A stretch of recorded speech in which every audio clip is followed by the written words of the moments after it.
Good morning, good morning. It's week 1 of Don't Shoehorn the Unicorn. Oh my gosh, I'm so excited. You have to just excuse me because I have been dancing around. Getting the vibe going, bit of Leona Lewis, bit of Diana Ross, all the ladies. So how are we doing today? Red lipstick, that was an interesting choice. Am I getting red lipstick all over my cup? But hey, I'm not sure who that is. Let's see if we can swipe and see who you are. Who are you? Who are you? I don't know. Hello, whoever you are. It's lovely to see you. Swipe left to see comments. Well, I don't know. Facebook Live, it's a little bit of a mystery to me, but we shall get there over the week. So, my lovelies, welcome. Bonjour, bienvenue. It's week 1.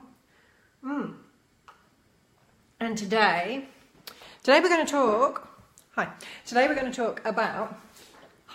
keep disappearing. We're going to talk about your why, we're going to talk about your purpose, we're going to talk about your passion. I'm excited. I'm always excited. So, your passion is where you make your life extraordinary. And you may have noticed that I've posted one of your handouts. I was going to do paper handouts, but then my brain was kind of a bit like, what does a handout need to be? Anyway, so the handout I gave to you is to watch Simon Sinek's How Leaders Inspire. Basically, it's his TED Talk known as What is Your Why? And the why is really important. There's the question why, you know, where you want to know more, why. But then there is also, in Simon Sinek's definition, the why, which is capital W, capital H, capital Y. And that why is the purpose, cause, or belief of why we do something. And he's really interested in what comes first. Is it the vision or the mission? And when he went around asking people, so when you think about what you do, where does it come from? Does it come from a place of thinking about what you want to achieve, your mission, or is it thinking about dreaming big and something incredible that you can create, like the vision of it? And it turns out those two things always come back into your why. It always comes back into why you do the thing that you love to do. Why does the thing that you love to do help other people? How is it the thing that you create, the thing that you teach, the thing that you put your heart, your soul, your hands into, how does that lift other people up? And that's a really, really cool way to look at being in business. I think so many traditional businesses come from that place of, this is what we do and we create great stuff. And, you know, like for a bodywork practitioner, it's like, if you work with me and have sports massage, then you're going to get more flexible calves and your back will become stronger, and you know, and then that's all like the kind of the how of, or the what of why we, there's too many words there, the how and the what of what we're trying to achieve in our work. But the why is the thing that really pulls people in. So it's that difference between, if I work on your calves, then you'll get better flexibility, and if I work on your calves, not only will you get better flexibility, but you are going to run like the wind. And when you run like the wind with no pain, and you achieve better times and personal bests, and you feel wholeheartedly lifted, that's really the reason why you want to give a calf massage. But I know that there's more than just massage therapists in this group.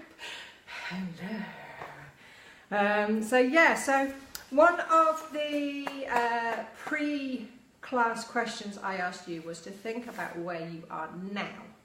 Think about what's going on in your life, what's going on in your work. Think about kind of where the struggle is and where the bliss is, and bliss. Ooh, we need to talk about bliss more in the next couple of weeks. We shall talk about bliss more. But I wanted you to get a feel for where you are at this moment in time, to feel into, you know, what's going on, where you sit, where you stand in the world, what your values are, what your beliefs are, to kind of really sort of get a measure of here today. And then as you go on through the weeks, it'll be really interesting to see how you feel later through the course, and whether you shift, or whether those sticking points are still sticky, or whether we can work out ways of freeing those things up. So when you when you align with your passion, I'm trying to work out how woo-woo I can go and how quickly I can go. Can I just go woo-woo? Can I just go woo-woo? Yeah, is that going to be okay? I'm still trying to work out what this screen does. Swipe left. Which way is left? Hey, Helen! Right, now! Yes!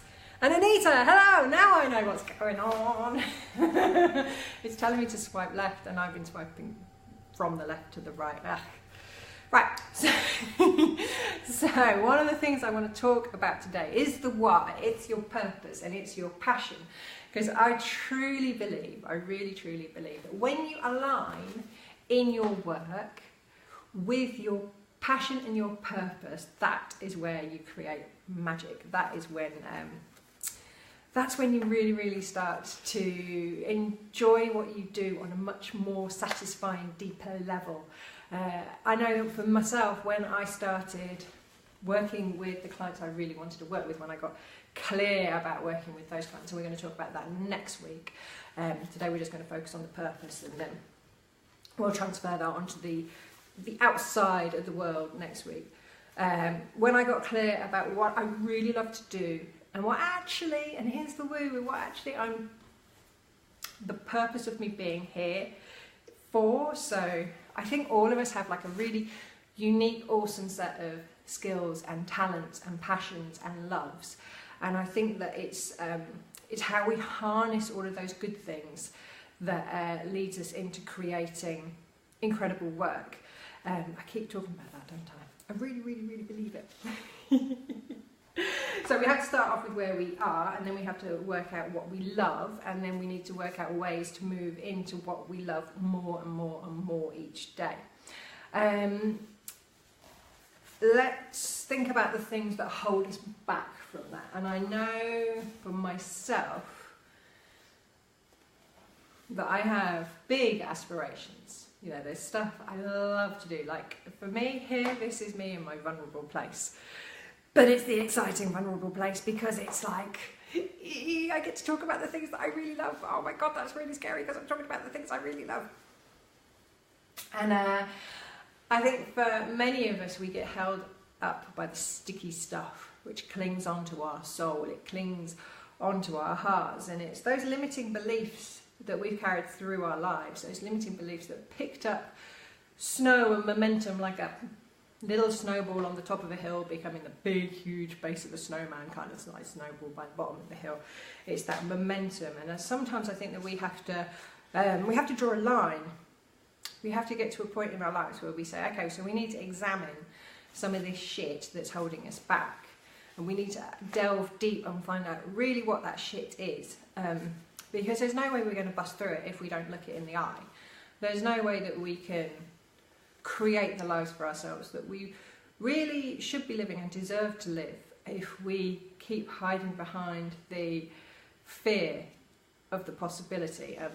Procrastination is a huge element in all of our lives if we don't meet it head on. And my mentor says that there's only one difference between salad and compost, and that's time. I mean, if you take a bag of salad and you don't do anything with it, you're going to get mulchy, crappy leaf that can only be fed to the worms. So part of looking at your limiting beliefs has to be about giving yourself permission to stop procrastinating, to step out of that comfort of procrastination and start to take a really deep, serious look at the things that you want to achieve and the anchors that hold you back from those, and working out how to like loosen those anchors. So for many of us, we get hung up on that we're not good enough. You know, that there's people who know more than we do, that there are people who are better suited, that they've had more years experience, that they've done more training, that they've written books, that they've given talks, that they're just better than us. And I'm here to tell you that there is nobody better at doing the things that you should be doing than you. That the way that you do that is unique and unlike the way that anybody else can do it. And so you're going to have to start busting through, and you're going to have to start, God, I'm telling you off already, we've only been going like 10 minutes. You're going to have to start giving yourself permission to just be that little bit braver, you know. And as a mother of a 3-year-old, I find myself saying quite often, but what happens if you're just that little bit braver? Imagine what you can achieve. because there's a whole cool world out there, and you know, it's like, I think as adults we need to be cheerleaded on that. We need to know that there's a whole cool world out there, that this life that we live now is just a construction that we've built for ourselves. It's just a cage that we've put ourselves in, and it wouldn't take very much energy or effort. Alright, it takes some energy. We can take a lot of energy, depending on resistance, but it wouldn't take a lot to be able to bust open the door of the cage and really step in to that place where you want to be. One of the tools I'm going to give you to look those limiting beliefs in the eye is journaling prompts. Journaling for me has been pretty transformative. Journaling for me has allowed me to sit with a thought, concentrate on a thought, to write and write and write and write and write. And I always can see those kind of journaling thoughts, journaling prompts that are like sharks.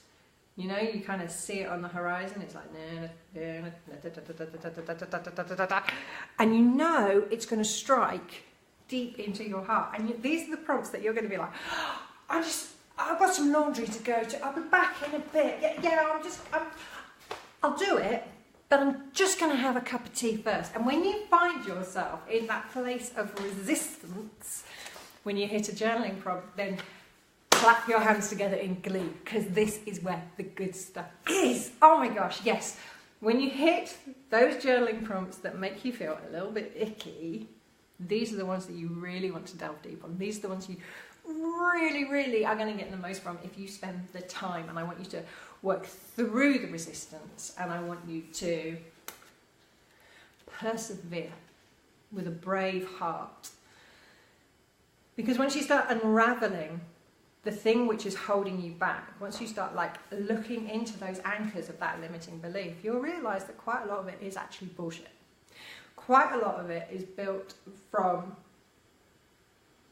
a part of you that needed to stay safe a long time ago. And that was important then. But whether that piece of you which needs to be safe is still under threat is a different question, and you need to look into that when you journal.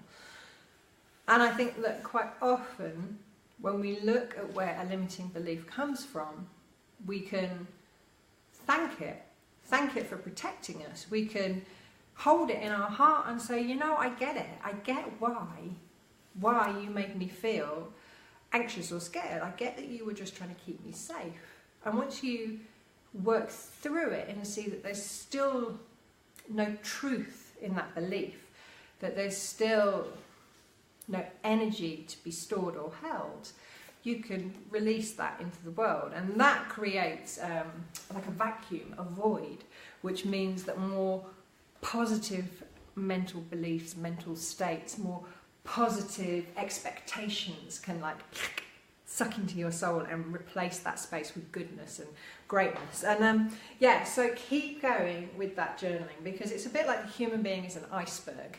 So there's this teeny tiny tip of us that we see. There's this element of our consciousness which is just above the waterline, and below that there's this mass, there is this structure of ice, which really we need to question whether it's useful. Not that I want you to be an untethered ice cube bobbing along in an ocean, but you know, it's like the old energy and the negative energy can be replaced really gracefully with beautiful, fresh, new energy, which is full of positivity and vibration. And yeah, and I think coming back to that idea of purpose and why you are doing the thing that you are doing, and when we come along the belief, who, me? Should I be doing this? Surely there's somebody better to be doing this. I think you have to remember that you have very special gifts, that you have very special talents, that the way in which you use words, the way in which you convey information, the way in which you convey touch, the way in which you use all of your senses is exactly the thing that your particular people need. And there's going to be a very specific people who need the very specific thing that you have to offer. And it would be unfair for you to keep that to yourself.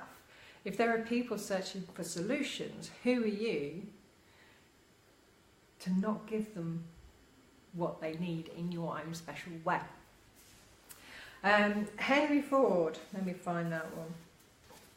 Henry Ford wrote some nice things. See, that's the thing, isn't it? You write these cards, you think, oh, they'll help me, quick and easy. I know what it is anyway. Henry Ford, he said, might as well just chuck these over my shoulder.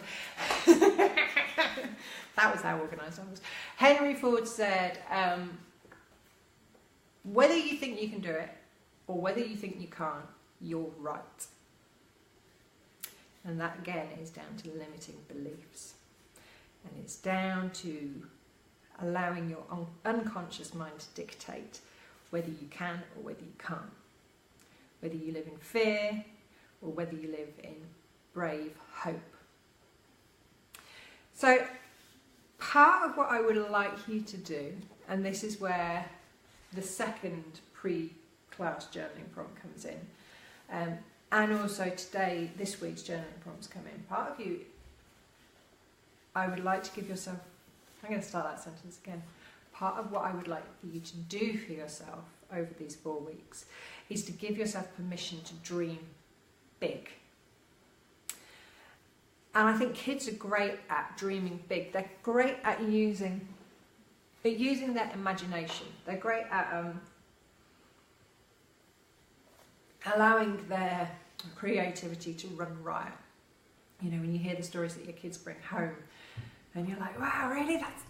There was a crocodile in the playground. It was going to get you. Wow. And they really kind of like build on those stories. I see it in Lil already at nearly 4, that she builds on these stories and she kind of just lets her brain play. I've also noticed that my 4-year-old is pretty much a master manifester. That she just has this, and we're going to talk about manifestation in a minute. She has this belief that she can just call in whatever it is she wants. You know, that she's just like, she acts with this certainty, and it's like the universe cannot repel her thoughts. It's just like, yep, that's what the child wants at the minute. She's been banging on about us moving house, and I swear to God, she is going to find, even without us looking, she's going to find the next house that we move into. Because she's just like, and so it is. She like brings in this amazing energy of manifestation. So one of the things we forget to do as grown-ups is we forget to play with our dreams. We forget to, we might, disappear into fantasy world every now and again, and we let our brain wander. But I think for most of us, we are quite consciously aware that that is just a daydream. It's just a nice little playground. And what we don't realise is that we have this wonderful ability to think big, to dream big, and then we have the means and the ways to make that actually happen. And when we take some of the fear away from making it happen, we can start to really make traction in our dreams. So when I ask you to think about where you would like to be in the next 12 months, and I say realistically, because it's like, you may well want to be a millionaire in 12 months' time, but is that an actuality? Are you prepared to put in the work? Do you have the resources available to you to help that work? Now, you're going to find the resources that are going to help you get to whatever stage in your business you would like to be, because we're going to work on how you attract, how you listen to your intuition, how you listen to your gut. But you also need to have a realistic goal, because when it's a realistic goal, which is just a little bit of a stretch, there's this bit of your brain which goes, hey, that's a challenge, I like a challenge, let's see what we can do with this challenge. And it stops those kind of like fear monsters coming up and going, you've got no chance of doing that, there's not a way that you could ever achieve a 6-figure business in the next 6 months and a 7-figure business in the next year, and you'll never live in that big house in wherever it is, ringing like, Jesus, Carrie, dream bloody big. Jeez. Oh, now I've lost all the cards. There we go. That's just me overdoing it. But there's a Bob Proctor quote, and I will drop it into the group at some point. There's a Bob Proctor abundance meditation, which I love. The first time I heard it, it made me cry. And Bob Proctor says that what you can hold in your mind, you can hold in your hand. So that, I like that so much, I'm going to say it again. What you can hold in your mind, you can hold in your hand. And again, we come back to the journaling. So when you're journaling, allow yourself to play, allow yourself to dream, allow yourself to think, what are the things that I could create? Imagine how big I could let this dream stretch to. And really kind of having fun in the energy of it, because when you feel good and that raises your vibration, then everything starts to click into place. And one of the, there's so much I want to share with you. There's so much good stuff. And I know that by the time we get to the question session this evening, you're going to be like, what did you mean about that? What do you mean about that? Because I know that I'm just bombarding you with information because I'm giddy. So ask me questions, get me to go back over, get me to slow down when we do the question session this evening. So coming back around, purpose. Your purpose is what you are uniquely awesome at, and it's also what you are put here to do. So when you get your purpose and you put focus and attention in a positive manner on that purpose, when you dream big around what that purpose can create, the people you can serve, the lives you can change, the abundance it can bring to your family, the abundance it can bring to you, the goodness it can bring to so many people in so many ways. It's that ripple effect. When you get that purpose and you put that focus on it, you'll find that the universe actually starts to bring it to you. And I find this with my business all the time, that when I get really clear about what it is that I would love to achieve, what I feel I would be able to achieve and great at achieving, I then find that the business comes to me. I then find that when I'm aligned between what I think on the inside, so my thoughts, which are conscious, and what I believe about myself, so my subconscious, so that part of the iceberg which is under the water. So my beliefs are the bit above the waterline, they are the tip of the iceberg. Sorry, no, my thoughts are the tip of the iceberg. My beliefs are everything under the waterline. And when I use those things together with action, when I take steps towards what I want to achieve, then I start to bring things towards me. Treatment Unicorn has been a dream of mine for 18 months. And in that 18 months, I have done a lot of work on how I feel about myself, how I have allowed myself to reshape that iceberg under the waterline. Gave me the confidence to put it out there and say, does anybody want to do this course? I believe you can do it way quicker than me. I believe that 18 months is actually quite a long time to get something started.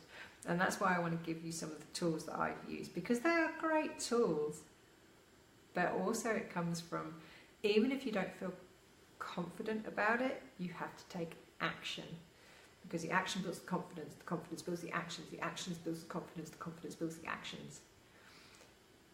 So when you know that there are things that you would like to achieve, so your conscious thoughts, and you know on a subconscious level that these really are the things that you would love to do in your life, and that there are goals and dreams you would love to achieve, take the bloody action. Just do the action, even if you're scared. Fear will only perpetuate more fear. Stop the fear, break the cycle, take the action, and you'll just find yourself in the most amazing, tingly, zingy place. I mean, now as I think about it, as I feel into it, there's so much love and happiness, and there's such a tingle through my body, and that's what I want for all of you, both of you who are watching this, all of you who are going to watch this. That's what I want for you. I want you to work out what your passion and your purpose is, to work out what it really is you want to fulfill in your life, to feel the excitement and the energy of how it would be if you achieved those goals, those dreams, those projects, those tasks. And I want to spur you on to take the action to do it. Because I know that every single person has their awesomeness. I know that every single one of us is unique. But what makes us different is taking the steps to do it. You can do it. Whatever it is that you dream, you can do it. And you can hold it in your hands, and you can put the key in that lock, and you can rock up on that holiday, and you can do it all with that sense of satisfaction. And I think next time as well, I'm going to talk to you a little bit more about vibration. Maybe we'll start now. Okay, yeah, we're going to start now. We're going to talk a little bit about it more. I know there's going to be so much questions, and I just keep getting these little flashes through my head of going, you need to talk about this, you need to talk about that.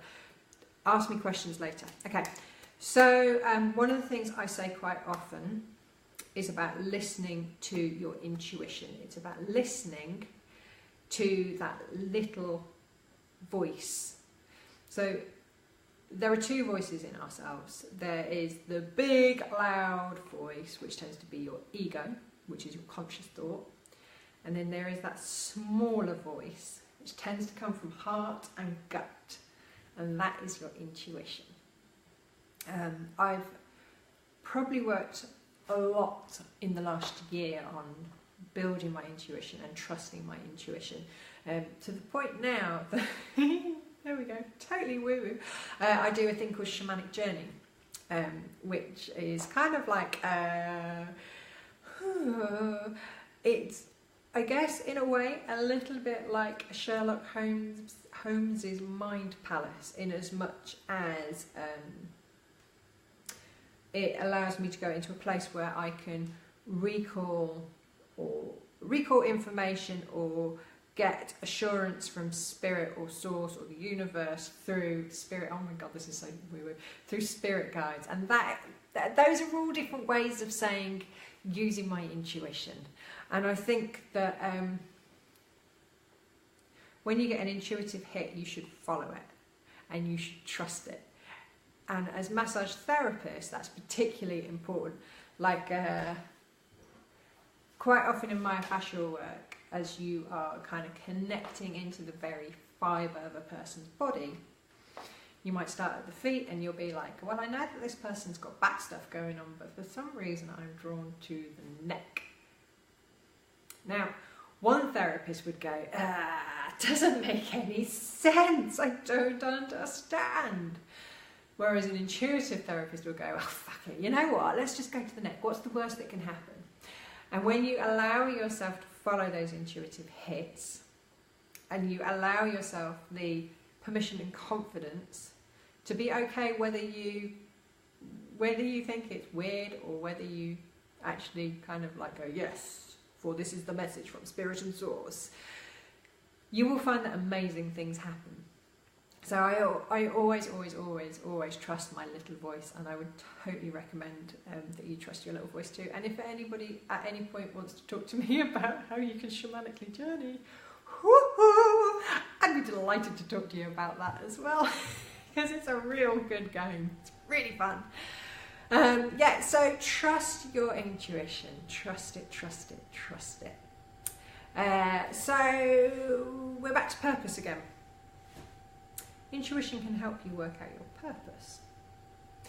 For me, I think that purpose is also about looking for the place where your passions intersect.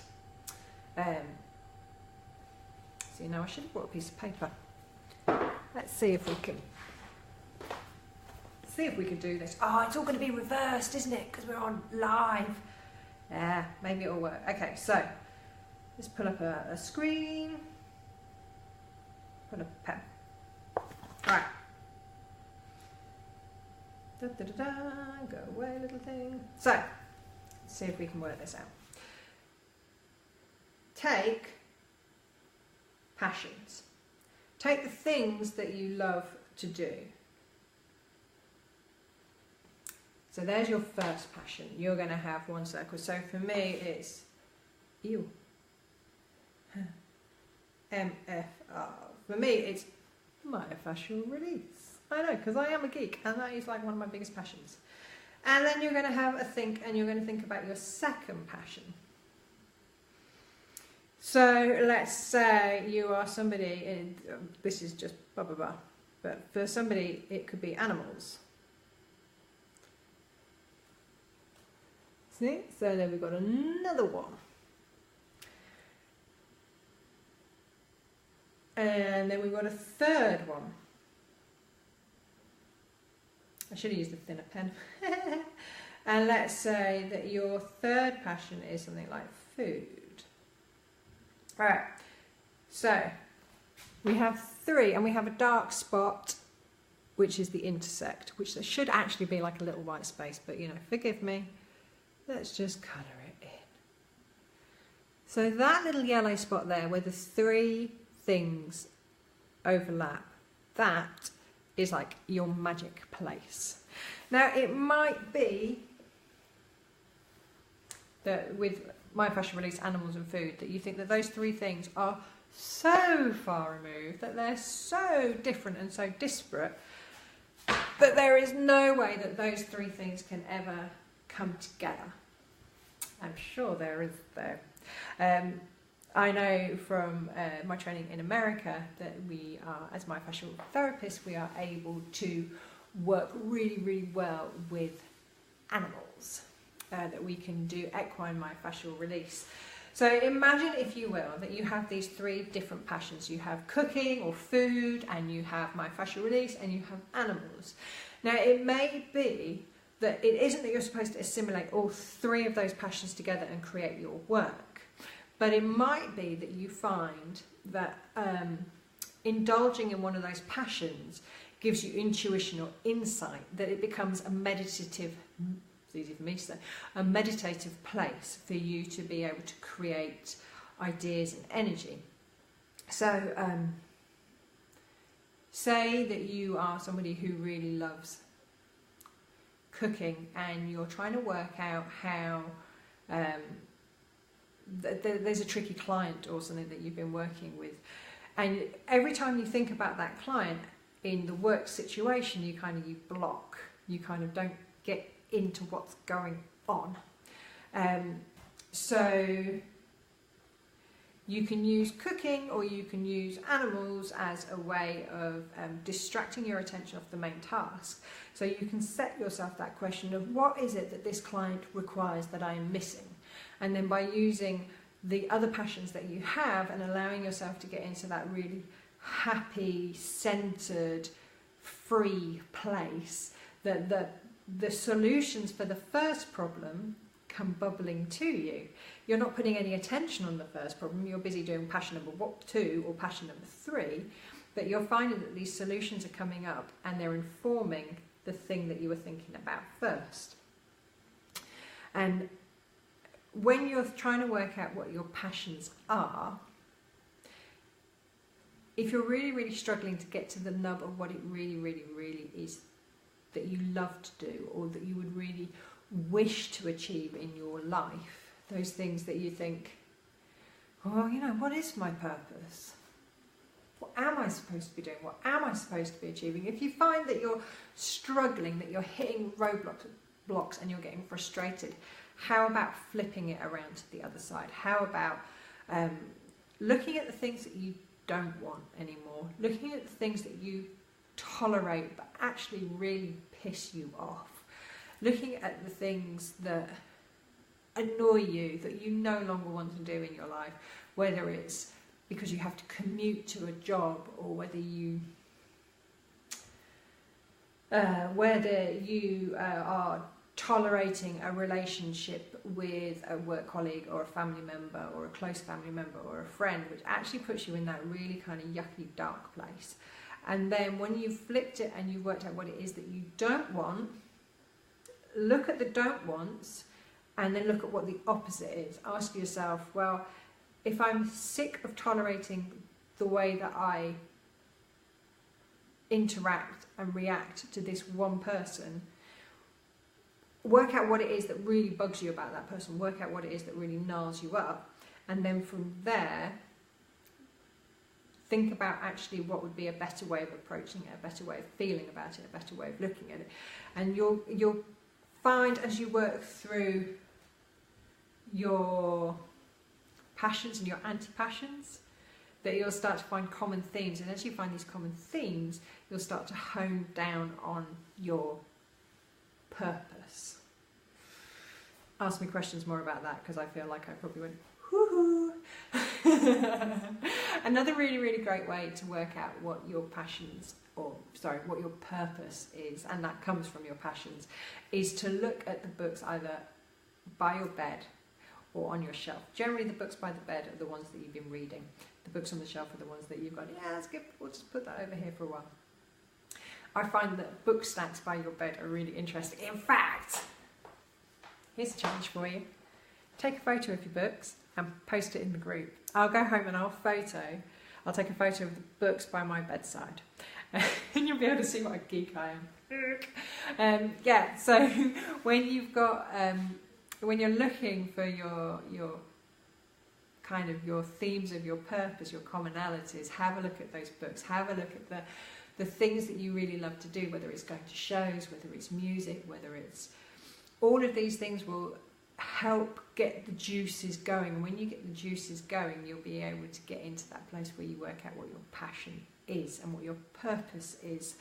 Now I'm really wishing I hadn't thrown away those cards. Oh, I'll be back. Let's go get the cards. Alrighty. Cards. So I know that I've talked about a lot here today, and I know that there are going to be things that you want me to explain a little bit more, so please do. And I'm going to have a think a bit as well about what needs a little bit of clarity as I kind of go through my afternoon, and I will put in little notes. I think it's really important that we, that all of us get clear about what it is that we love. I think that as human beings and as women of a certain age, with families and responsibilities, I think that we tend to prioritise quite often everybody else over ourselves. And I think we kind of have to stop doing that. I know it's hard, because I know that, you know, we've got things that we need to attend to, but I think we need to shift ourselves up a little higher in our priorities. Every time we do this kind of work, we're shifting ourselves higher in our priorities. And I think that knowing what you stand for and what you love to do, and we're going to talk more about what we stand for over the weeks, we're going to talk more about values, but knowing what we love to do, knowing what makes our little hearts sing, is key to a lot of this. And it's not just about work, it's about life. It's about finding out what our juiciness is, finding out what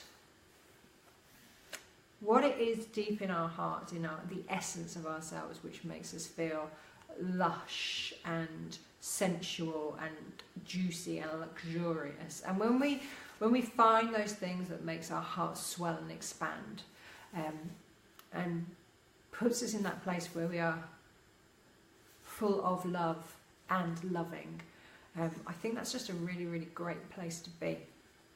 All of this idea behind purpose then has a ripple effect out.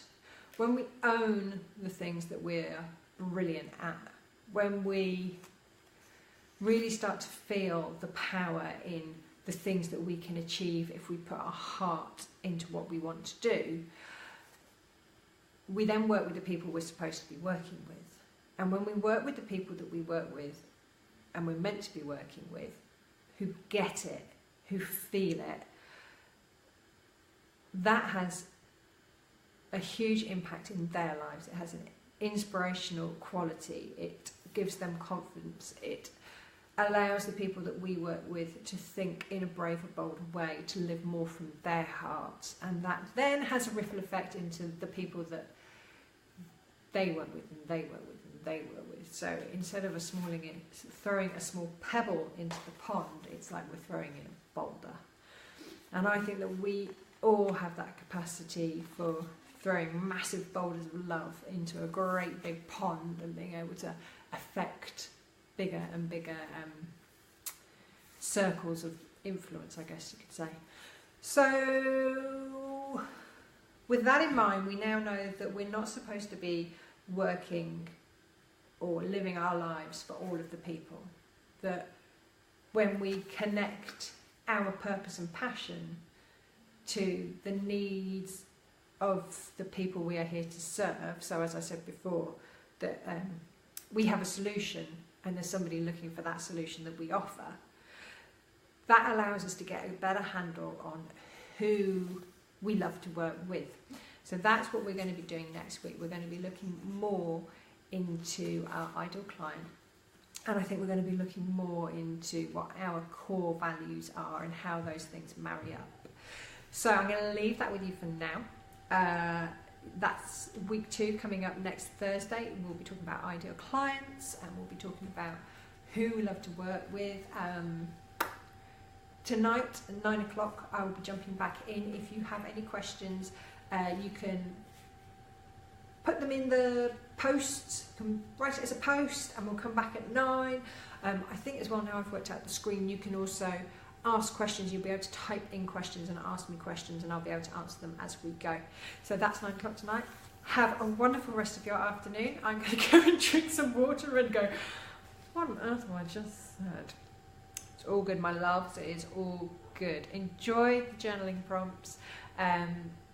The Pharrell video as well. Oh, bless, I've never been that sure about Pharrell up until me watching that video, and I was like, damn, now I get it. Damn it, I get it. And it's a great song as well. So yeah, have a fabulous rest of the afternoon, and I will catch you at 9 o'clock tonight. Take care now. Bye bye. Love yous. See you later.